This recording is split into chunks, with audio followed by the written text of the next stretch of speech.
My name's Noel Breen. Oh, okay, so Noel's next. I'm Then, nervous enough. I'm a newbie at this. then we're going to have Greg and Linda and Marissa. Thank you very much. We're happy to have you. Thank you. Yeah, and this is my first time here. I'm so scared. Don't be. We're I've really seen the nice. council meetings on TV. Gosh, please don't clap. I don't want people to amputate it. Thank you. I don't want to get on your guts either.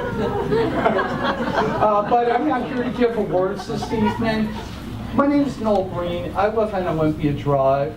I got to move here because I married the woman of my dreams who's sitting back there somewhere being ashamed. But I've spent my life in hotel management on both corporate and the property level. And why I'm speaking tonight is, folks, you've had a very divisive period of life in this community, and you're looking at some very, very serious changes. Some might make an argument that the changes are, kind of oriented towards the powerful rather than the people. That's the story for another day. But I can tell you, when I was a young man, we moved to Albuquerque. They adopted an urban renewal plan, got to the core of the city. It was ill thought out. He took away the character of that downtown. It's been 50 years and it's never recovered. The buildings, the historic Fred Harvey Hotel was gutted. And that was the thing that people did in the 1960s.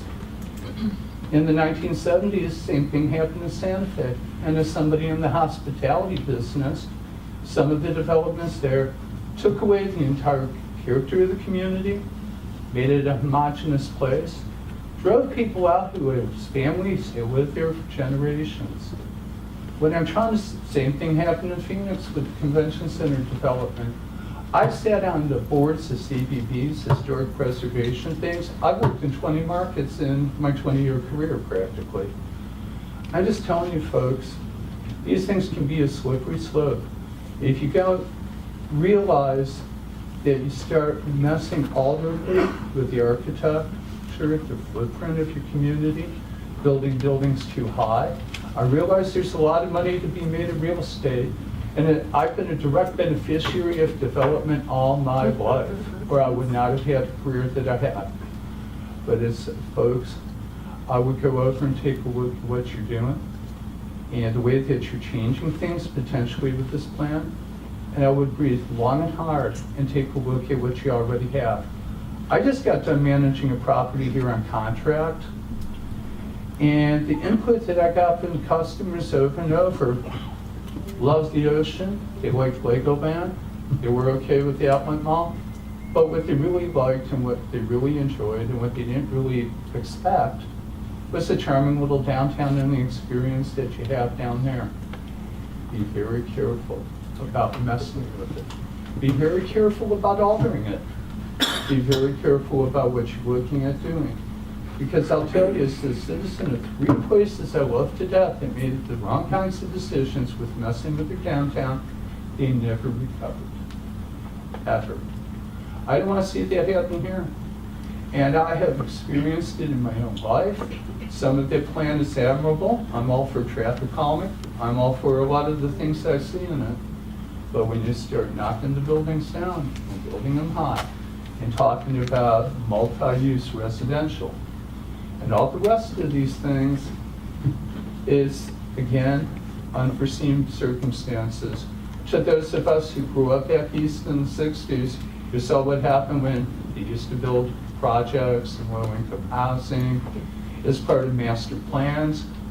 Well, how did that work out for some of the places in the Rust Belt? And that's all I have to say.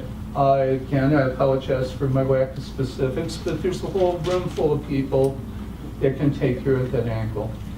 But it's a slippery slope, folks. And what I'm seeing in that plan, I'm concerned as somebody who really loves this place.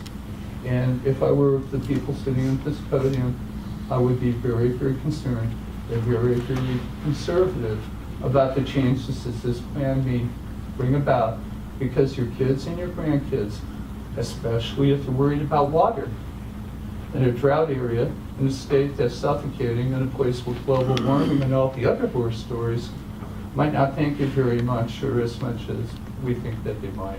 Thank you.